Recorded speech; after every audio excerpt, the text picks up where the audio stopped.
अस्सलाम वालेकुम, मैं हूं तौसीफ हमदानी, विंग्स टीवी से बराह रास्त आपसे मुखातिब हूं। मेरे साथ इस वक्त नासिर लोन साहब है, जो जिनकी एक सियासी तारीख रही है, जिनके ये उस खानदान से है, नेशनल कॉन्फ्रेंस से वाबस्ता है। अब शहीद मुश्ताक साहब, जो नेशनल कॉन्फ्रेंस के बहुत सीनियर सियासतदान थे। अ, तकरीबन 20-25 साल पहले एक सियासी हादसे में उनकी मौत हुई। उसके बाद कायसर जमशेद लोन, जो एमएलए भी रहे, और उसके बाद एमएलसी भी रहे।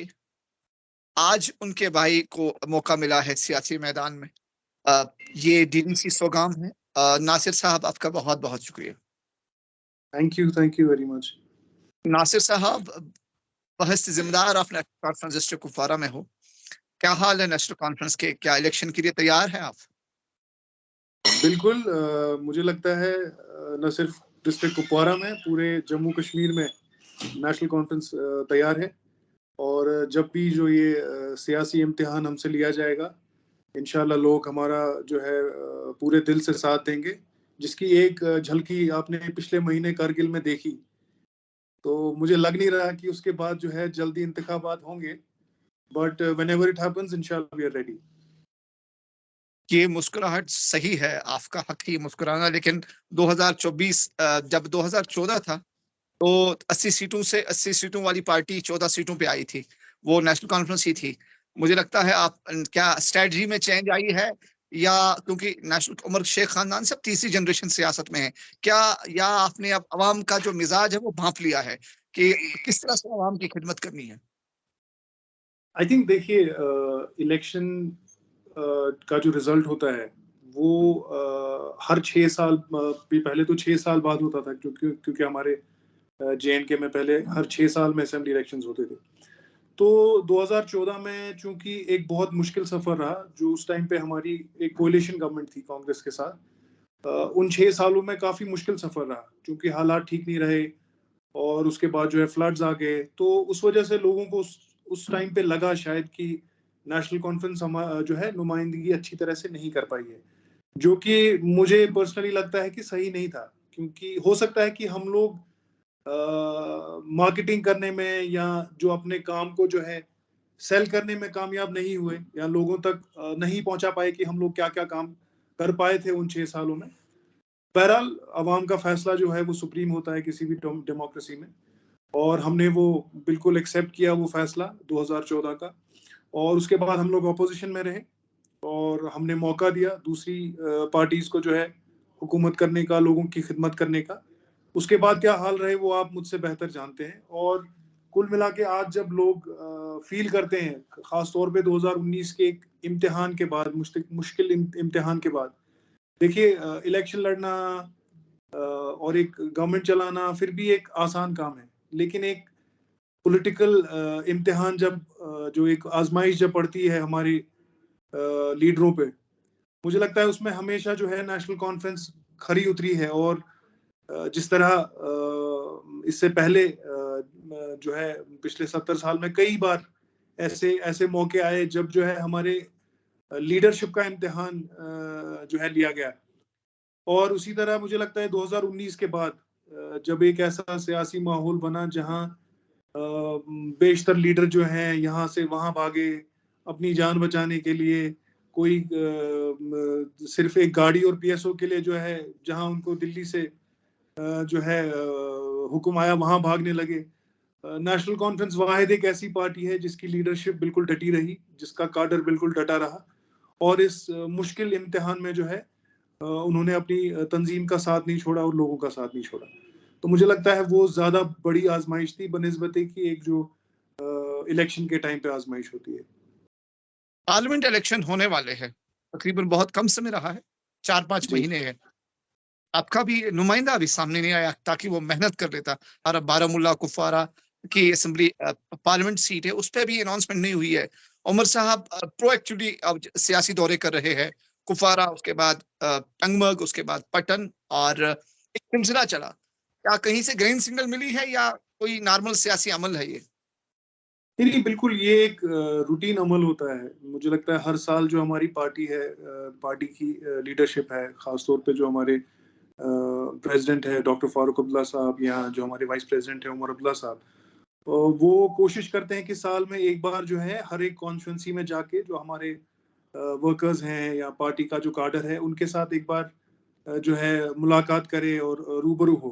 तो उसी सिलसिले में जो इस साल की जो पहल है अभी शुरू हुई है और जिसकी शुरुआत कुपवारा से ही हुई और अब बाकी जो है कॉन्स्टिट्यूंसीज में भी जा रहे हैं वो।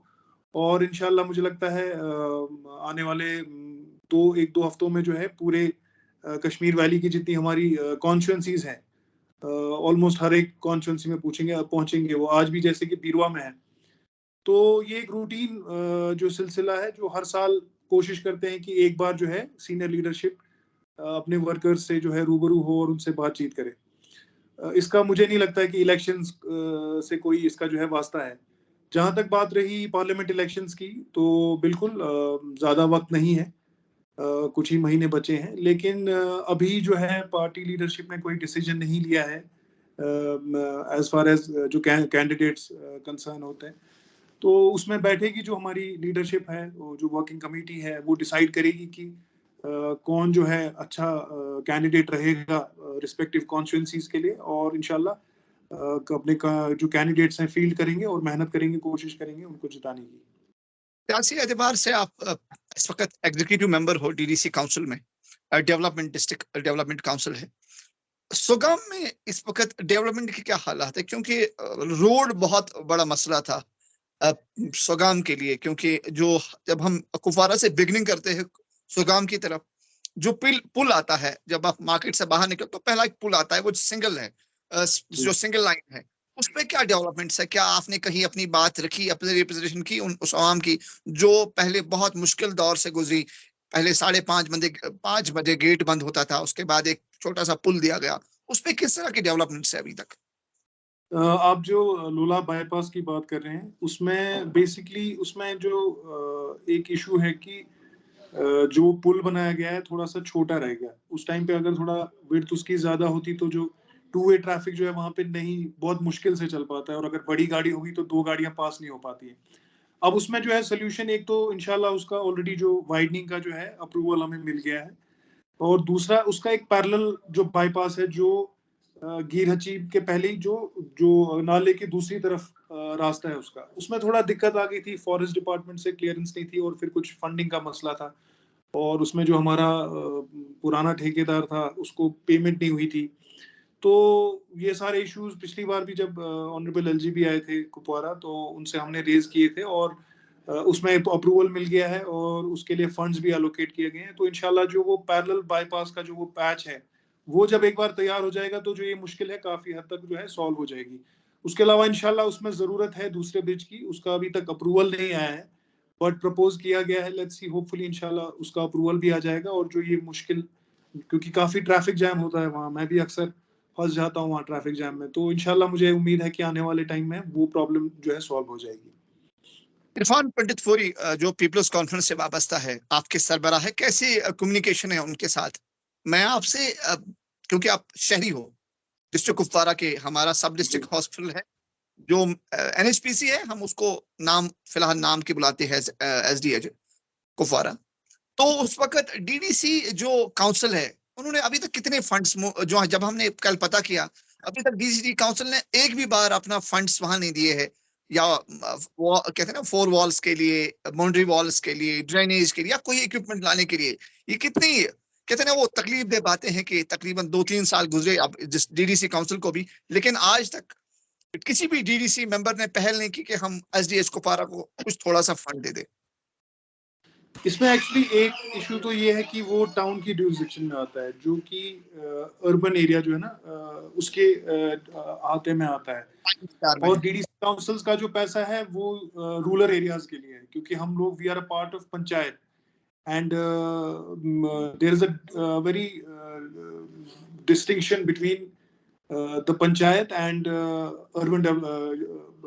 अर्बन एरियाज, जहाँ पे जो हमारे अर्बन एरियाज में काउंसिल्स होते हैं, जैसे जो Kupwara municipal I think council है कि कमेटी है, तो वो काउंसिल उनकी हाँ उनकी ज्यूरिसडिक्शन में आता है। तो उसमें एक तो सबसे बड़ा इशू वो है। और जहाँ तक एज अ काउंसिल मैं बात करूँ, क्योंकि हम लोग अलग अलग कॉन्स्टिट्यूंसी से आते हैं, तो हमें जो एलोकेटेड फंड आता है वी यूजुअली जो है हम लोग we spend it in our respective constituencies.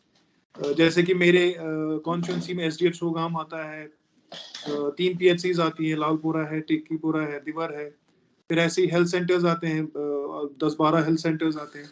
तो I have allocated money in the past 2 years, जो मैंने 2 बजट्स प्लान्स दिए हैं, उसमें मैंने इक्वली जो है सारे हॉस्पिटल्स को जो है जो उनके मेन इश्यूज थे या इक्विपमेंट्स लाने थे उसके लिए एलोकेट किए। तो ये एक इशू रहा है कि एसडीएच कुपवारा के लिए जो है स्पेसिफिकली हम लोग फंड नहीं दे पाए। बट आई थिंक अगर मैं बात करूं ओवरऑल एज अ काउंसिल, जब भी कोई मीटिंग होती है या जैसे लास्ट टाइम ऑनरेबल एलजी जब कुपवारा आए थे, तो उनके साथ भी हमने ये इशू रेज किया था और डिमांड की थी कि जो ये है कुपवारा का एसडीएच है, ये डिस्ट्रिक्ट हॉस्पिटल इससे पहले भी एक बार अनाउंस किया गया था, बट अमली जामा उसको नहीं पहनाया गया था।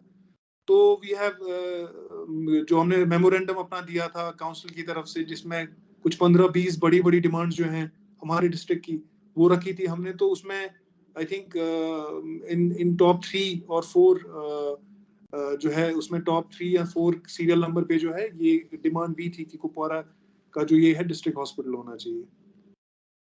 मुझे बताइए, अकबर लोन साहब हमारे पार्लियामेंट मेंबर है, ये बहुत सख्त तनकीद की गई लोगों की तरफ से कि अकबर लोन साहब कभी एक भी बार कुपवारा नहीं आए, सबसे ज्यादा वोट डिस्ट्रिक्ट कुपवारा ने दिए। क्या कभी उनसे कभी बात हुई? उनके जो जो पार्लियामेंट जो ना उनका एक एमपी लैंड्स फंड होता है, उसमें कुपवारा का शेयर वो किस पे इन्वेस्ट किया, ताकि लोगों को पता चले, ये कंफ्यूजन दूर हो कि अकबर लोन साहब, हमें पता है वो आज उनकी सेहत तबीयत ठीक नहीं है, अल्लाह उनको सेहतियाब करे, लेकिन अवाम के जहन में ये सवालात उभरते हैं कि अकबर लोन साहब हमारे पार्लियामेंट मेंबर थे, क्योंकि इन 4-5 एलडी इंतजामिया में वो वाहिद शख्स थे डिस्ट्रिक्ट कुपवारा से जो हमारी रिप्रेजेंटेशन नेशनल लेवल पे करते हैं। लेकिन अफसोस के साथ कहना पड़ता है कभी आए नहीं यहाँ पे। लेकिन क्या है उसके फंड्स का अपडेट? क्या कहीं पे इन्वेस्ट किया गया? अगर किया गया है तो कौन कौन से काम है वो? बिल्कुल, एक जो बहुत अनफॉर्चुनेट चीज रही, चूंकि जैसे ही वो पार्लियामेंट मेंबर बने, पहले तो 370 का हुआ, तो 5-6 महीने उसके साथ क्योंकि बंद था सब, और 5-6 महीने उसके साथ चले गए। उसके बाद जैसे विंटर खत्म हुआ और हम मे बी वो अपनी एक्टिविटी स्टार्ट करते, फील्ड में आते, बाकी एरियाज में विजिट करते, तो अनफॉर्चुनेटली फिर कोविड हो गया। तो फिर कोविड के साथ ही जो है उनकी तबीयत खराब होगी, and he has been in and out of hospital in the past 4 years। Consistently जो है वो in and out of the hospital रहे हैं। उनकी तबीयत बिल्कुल जो है ठीक नहीं रही है। मुझे लगता है 3 या 4 बार जो है हमें ऑफिशियल इनविटेशन भी आया that he is going to take a meeting, जो दिशा एक वो कमेटी होती है उसकी, उसके वो हेड होते हैं, तो उनकी जो है वो मीटिंग का हमें लेटर भी आया, इनविटेशन भी आया almost 3-4 bar. But unfortunately every time उनकी जो है तबीयत ठीक नहीं रहती थी, और एक बार शायद कुछ स्पेशल सेशन आ गया था या कुछ हुआ था, ऐसा हुआ तो अनफॉर्चुनेटली वो आ नहीं पाए, मीटिंग ले नहीं पाए। तो वो एक कमी जरूर रही है उसमें। मैं बिल्कुल इत्तेफाक रखता हूँ आपकी बात से कि अगर उनकी तबीयत ठीक रही होती तो एक एटलीस्ट रिव्यू मीटिंग्स या विजिट्स जो है जो दौरे वगैरह कर पाते वो कुपवारा डिस्ट्रिक्ट का, तो वो नहीं हो पाया। जहां तक उनके फंड्स का सवाल है, मतलब अक्रॉस जो कॉन्स्टिट्यूंसीज है, थोड़ा बहुत जो फंड आया है उनका भी जो है वो स्पेंड हुआ है। उसमें भी जो है पहले 2 साल क्योंकि कोविड की वजह से जो जितना भी एमपी लैड था वो डाइवर्ट हो गया था टुवर्ड्स कोविड, तो उनको मिला नहीं था। तो उसमें अब वही ऑब्वियसली आपको पता ही है कि मतलब चूंकि एक एमपी का फंड कुछ मुझे लगता है 5 करोड़ होता है, और उसमें ऑलमोस्ट आई थिंक 15-20 जो है 25 करोड़, कॉन्स्टिट्यूंसीज। 25 करोड़। नहीं वही ना, उसमें 15-20 कॉन्स्टिट्यूंसीज जो असेंबली कॉन्स्टिट्यूंसीज आती हैं, क्योंकि बड़ी जो है पार्लियामेंट्री कॉन्स्टिट्यूंसीज है हमारी।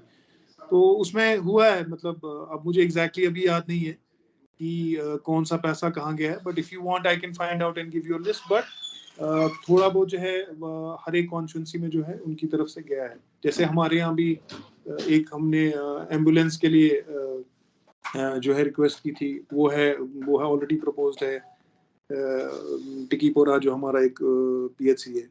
इसी तरह एक वाटर टैंकर के लिए PHE डिपार्टमेंट के लिए जो वाटर टैंकर्स होते हैं, क्योंकि हमारे यहाँ बहुत पानी की किल्लत रहती है। तो ऐसे जो इज्तिमाई काम है उनके लिए हमने जो है ऑलरेडी रिक्विजिशंस दिए हैं, तो होपफुली वो भी हो जाएंगे। तो गांव में सबसे ज्यादा क्या चैलेंजेस रहे जब आपके दौर में? तकरीबन 3 साल हो गए, अभी 2 साल बाकी है। कैसे लोगों का अप्रोच रहा और अभी प्रायोरिटी पे क्या है? तालीमी निज़ाम कैसे चल रहा है? वहाँ का हेल्थ सेक्टर कितना डेवलप्ड है? क्योंकि एलजी इंतज़ामिया की तरफ से जो अभी तक के आंकड़े दिए गए हैं, उसमें बहुत सो फार अच्छा दिखाया गया है। ज़मीनी सूरत-ए-हाल क्या है? और बहस से आप अंदर हो, आप हमसे ज़्यादा जानते हो वहाँ पे असल सिचुएशन क्या है? वो इन थोड़ा मुख्तसरन बताइए हमें। आई थिंक पर्सनली मैं ऐसा तो नहीं कहूँगा कि बिल्कुल डेवलपमेंट नहीं हो रही है, या मैं ऐसा भी नहीं कहूँगा कि जी सब ठीक हो गया और एकदम से जो है रातों रात डेवलपमेंट हो रही है। आई थिंक ये कंटिन्यूअस प्रोसेस है डेवलपमेंट। आप आज एक कोई चीज़ बनाते हैं, कुछ सालों में जो है उसमें इजाफे की ज़रूरत पड़ जाती है। तो ये कंटिन्यूअस प्रोसेस है, हर रोज़ नई डिमांड्स आती हैं, हर रोज़ नई ज़रूरतें पैदा होती हैं। बट ओवरऑल मुझे थोड़ा-सा डिसअपॉइंटेड हूँ मैं, जब मैं देखता हूँ कि जिस तरह का रिस्पॉन्स मिलना चाहिए एडमिनिस्ट्रेशन से नहीं मिलता है। बहुत मुश्किल है हमें काम करना, एक काम के लिए 10 बार जाना पड़ता है। ऑफिसर्स दफ्तरों में रहते नहीं है। मुझे लगता है मोर और लेस वो लोग फील्ड में ही घूम रहे होते हैं। कभी कोई दिवस होता है, कभी कोई वीक होता है, कभी कुछ होता है। एज अ रिजल्ट बहुत सफर करता है जो ये रूटीन प्रोसेस है।